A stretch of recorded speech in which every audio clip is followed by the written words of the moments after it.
Hi guys, I wanna do a cuck review on the new Demon Slayer movie that dropped recently. I'm hyped, let's dive right in. The movie basically starts with this scene and the sound of the Infinity Castle after Muzan says, Kamado Tanjiro, sounds so nice. I really can't emphasize enough on how the sound design and OSTs are incredible. Specifically on IMAX, that Sanemi scene where he destroys the newly employed demon had the audience says damn. Just reminded me how hyped Sanemi is as a character, and it just makes me so excited for the second movie. Still on that second movie topic, the short scenes where Gyomii uses his weapon were so much better than the normal average sword fights. I can't imagine how incredible his fighting style will uplift that fight in part 2 for the Doma fight.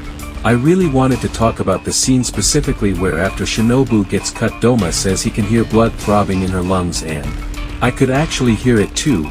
Also, the sound of her bones crunching was so eerie. Last thing I'll add about the Doma fight is that Doma's flashback felt the most random and out of place, probably because it was supposed to be in the second movie but moved to the first.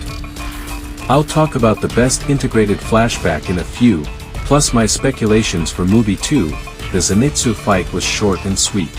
I also think his flashbacks were introduced well enough to match the emotions and ideologies of the fight. For example, the Kokoshibo flashback reminds Kaigaku that Zenitsu is nowhere near Kokoshibo's aura, so he continues to fight. That I also feel this fight had the best character acting and cinematography. The shots of the characters and how the lights in the room were matching the characters was brilliant.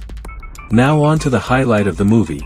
The best fight in Demon Slayer is currently marked Ju vs Akaza.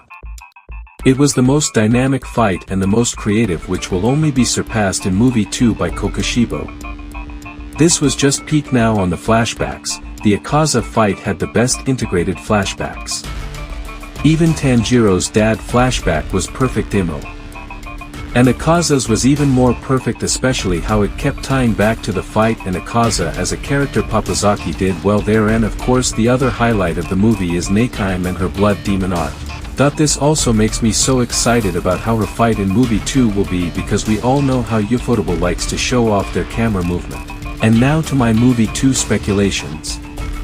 Remember how I said Doma's flashback was moved to the first movie? I believe this could be because movie 2 is being directed by a different director, possibly Shirai, who likes to trim flashbacks and extra scenes and focus on action. I believe Shirai will direct the second movie, which might need some creative trimming like he did with Tengen's technique. Then Papazaki will return on the final movie, which is heavy on emotion, which Papazaki excels at. I could be wrong, but this is my final review.